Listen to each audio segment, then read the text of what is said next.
Om Swastiastu, perkenalkan, kami dari kelompok 8, dengan saya sendiri Nimade Hana Herlina, NPM 13020130037, dan 3 rekan saya yaitu Niluh Ratnasari dengan NPM 18020130038, Nikomang Putri Wardani 18020130090, dan yang terakhir Nimade Sridianawati dengan NPM 18020131117. Di sini kami akan membawakan materi mengenai penyusunan anggaran pengeluaran modal. Langsung saja ke fungsi dan tujuan dari penyusunan anggaran modal. Penganggaran modal memiliki tujuan untuk membuat keputusan tentang investasi jangka panjang modal ke perusahaan ke dalam operasi. Anggaran modal juga merencanakan pengembalian akhirnya atas investasi dari pemesinan, real estate, dan teknologi baru adalah semua contoh penganggaran modal. Manajer dapat mengadopsi salah satu dari beberapa teknik untuk penganggaran modal, tetapi banyak usaha kecil bergantung pada teknik paling sederhana, yang disebut periode pengembalian, yang hanya mengukur waktu yang dibutuhkan untuk investasi untuk mengembalikan nilainya. Selanjutnya, tujuan dari penganggaran modal adalah digunakan untuk menggambarkan bagaimana manajer merencanakan implikasi jangka panjang seperti pembelian peralatan baru dan pengenalan produk baru. Penganggaran modal sangat penting bagi perusahaan karena, yang pertama, keputusan penganggaran modal akan berpengaruh pada jangka waktu yang lama sehingga perusahaan kehilangan fleksibilitasnya. Yang kedua, penganggaran modal yang efektif akan menaikkan ketepatan waktu dan kualitas dari penambah aktiva. B. Informasi yang dibutuhkan dalam pengambilan keputusan investasi. Pengertian keputusan investasi adalah kebijakan manajemen dalam menggunakan dana perusahaan yang ada pada sebuah aset yang diharapkan akan memberikan keuntungan di masa yang akan datang. Proses pengambilan keputusan investasi modal umumnya juga sering disebut dengan capital budgeting. Capital budgeting merupakan proses perencanaan serta pengambilan keputusan yang berhubungan dengan pengeluaran dana yang return atau masa kembalinya dalam waktu yang relatif panjang, atau lebih dari 1 tahun buku. Untuk memperoleh return investasi yang paling menguntungkan, ada beberapa informasi dan hal-hal yang diperlukan dalam mengambil keputusan investasi perusahaan. Yang pertama, alternatif pilihan investasi. Jenis investasi yang bisa memberikan opsi alternatif dalam keputusan investasi ada beberapa macam. Di antaranya, A. Penggantian aktiva atau replacement. Penggantian aktiva tetap perusahaan adalah mengganti aktiva perusahaan yang lama dengan aktiva yang baru. Contohnya mesin dan peralatan. B. Perluasan atau expansion. Investasi perluasan adalah investasi yang bertujuan untuk menambah kapasitas produksi perusahaan jauh lebih besar daripada kapasitas sebelumnya. Pengeluaran investasi perluasan bisa berbentuk pembangunan pabrik baru, perluasan atau penambahan gudang, dan menambah jumlah mesin.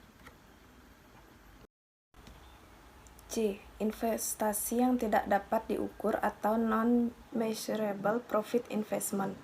Sebenarnya investasi ini juga bertujuan utama mencari laba. Namun laba yang akan diperoleh oleh investasi ini sangat sulit untuk diukur dengan angka. Misalnya, pengeluaran biaya promosi yang masih untuk jangka panjang, investasi penelitian produk yang bisa memakan banyak biaya dalam waktu yang lama, pembangunan dan penambahan skill karyawan dengan mengadakan program pendidikan karyawan. D. Investasi yang tidak menghasilkan laba. Investasi yang tidak menghasilkan keuntungan kadang harus dilakukan karena adanya paksaan, peraturan atau syarat kontrak yang disetujui perusahaan. Contohnya, investasi pengelolaan air limbah produksi. 2. Estimasi arus kas atau cash flow. Salah satu informasi yang paling dibutuhkan dalam pengambilan keputusan investasi adalah estimasi aliran kas atau cash flow. Estimasi arus kas investasi harus diperhatikan hal-hal sebagai berikut. Yang pertama, estimasi beban, pendapatan, dan pengeluaran modal. Yang kedua, estimasi perkiraan penyesuaian arus kas dengan tingkat inflasi dan pajak. Dan secara umum ada 3 arus kas yang perlu diperhatikan, yaitu yang pertama initial cash flow, yang kedua operational cash flow, dan yang ketiga terminal cash flow. Yang ketiga ada penilaian investasi. Penilaian investasi bertujuan untuk menilai usulan keputusan investasi yang seperti apa yang layak dijalankan, yang memberi keuntungan yang paling maksimal dengan risiko paling minim yang bisa diperoleh perusahaan. Terdapat 2 kategori metode penilaian investasi yang umum digunakan. Yang pertama, model non-diskonto. Model non-diskonto adalah metode penilaian yang tidak memperhatikan nilai waktu dari uang. Metode non-diskonto sendiri terdapat 2 pendekatan metode dalam perhitungannya, yaitu payback period atau PP dan tingkat pengembalian akuntansi atau accounting rate of return atau ARR. Yang kedua, model diskonto. Model diskonto adalah metode penilaian yang secara tidak langsung memperhatikan nilai waktu dari uang dan melibatkan konsep diskonto arus kas investasi.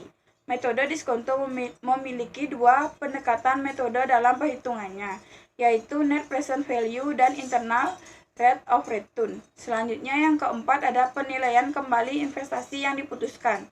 Penilaian kembali keputusan investasi atau pasca audit merupakan langkah lanjutan setelah usulan keputusan investasi dipilih dan dijalankan.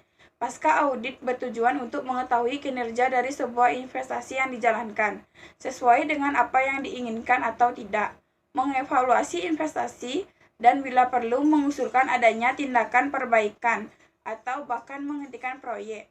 Pasca audit juga bisa menjadi indikator apakah informasi dan data-data yang digunakan untuk bahan pertimbangan dalam membuat keputusan investasi cukup akurat atau tidak. Selanjutnya, kriteria investasi. Kriteria investasi digunakan untuk mengukur manfaat yang diperoleh dan biaya yang dikeluarkan dari suatu proyek. Untuk mengetahui kriteria tersebut digunakan analisis finansial. Analisis finansial adalah suatu analisis yang membandingkan antara biaya dan manfaat untuk menentukan apakah suatu proyek akan menguntungkan selama umur proyek. Dalam mengukur atau menilai investasi terdapat beberapa kriteria yang digunakan, yaitu yang pertama net present value atau NPV, yang kedua internal rate of return atau IRR, yang ketiga payback period atau PP, yang keempat profitability index atau PI, yang kelima accounting rate of return atau ARR. Selanjutnya, anggaran modal adalah proses usaha yang dilakukan untuk mengevaluasi potensi proyek-proyek besar atau investasi. Pembangunan investasi baru atau investasi luar kemungkinan membutuhkan anggaran modal sebelum disetujui atau ditolak. Pentingnya anggaran modal. Beberapa alasan mengapa anggaran modal mempunyai arti yang sangat penting bagi perusahaan antara lain adalah: yang pertama, dana yang dikeluarkan akan terikat untuk jangka waktu yang panjang. Yang kedua, investasi dalam aktiva tetap menyangkut harapan terhadap hasil penjualan di masa yang akan datang. Yang ketiga, pengeluaran dana untuk keperluan tersebut biasanya meliputi jumlah yang besar dan sulit untuk menjual kembali aktiva tetap yang telah dipakai. Yang keempat, kesalahan dalam pengambilan keputusan mengenai pengeluaran modal tersebut akan mengakibatkan kerugian besar dengan dampak antara lain biaya depresi yang berat, beban bunga modal pinjaman, biaya per unit yang meningkat bila mana kapasitas mesin terlalu besar tetapi tidak dimanfaatkan secara optimal. Jenis-jenis anggaran modal. Yang pertama ada analisis throughput, yang kedua analisis DCF, yang ketiga analisis pengembalian. Manfaat penganggaran modal. Ada beberapa manfaat dari penganggaran modal, antara lain yang pertama untuk mengetahui kebutuhan dana yang lebih terperinci karena dana yang terikat jangka waktunya lebih dari 1 tahun. Yang kedua agar tidak terjadi overinvestment atau underinvestment. Yang ketiga, dapat lebih terperinci karena dana semakin banyak dan dalam jumlah yang sangat besar.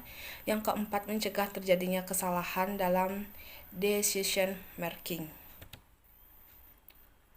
Jenis-jenis keputusan penganggaran modal. Adapun jenis-jenis keputusan dari penganggaran modal antara lain, yang pertama penambahan dan perluasan fasilitas, yang kedua produk baru, yang ketiga penggantian pabrik atau peralatan rusak serta pergantian pabrik atau peralatan lama dengan pabrik atau peralatan yang lebih. Yang keempat, keputusan yang lainnya seperti kampanye iklan, program pelatihan, dan proyek-proyek yang memerlukan analisis arus kas keluar dan arus kas masuk. Yang kelima, keputusan penganggaran modal khusus. Keputusan penganggaran modal khusus adalah jenis keputusan bisnis yang memerlukan analisis melibatkan pengeluaran sekarang untuk memperoleh imbalan hasil atau kenaikan pendapatan atau penurunan biaya di masa yang akan datang. Keputusan penganggaran modal khusus meliputi yang pertama keputusan penurunan biaya, yang kedua keputusan ekspansi, yang ketiga keputusan pemilihan peralatan, yang keempat ada keputusan membeli atau menyewa, yang kelima keputusan penggantian peralatan. Kesimpulan, dari pembahasan di atas, penganggaran modal atau capital budgeting sangatlah penting dalam menentukan alur kas, investasi dan penanaman saham, di mana bila perhitungan atau keputusan untuk pengambilan penganggaran modal tepat, maka keuntungan bagi perusahaan akan meningkat sesuai dengan perhitungan. Dan sangatlah penting bagi manajer keuangan untuk sangat hati-hati dalam mengambil keputusan dengan keadaan keuangan suatu perusahaan. Demikian presentasi dari kelompok kami. Kami buka dengan sesi tanya jawab. Bagi kelompok yang ingin menanggapi kelompok kami persilahkan.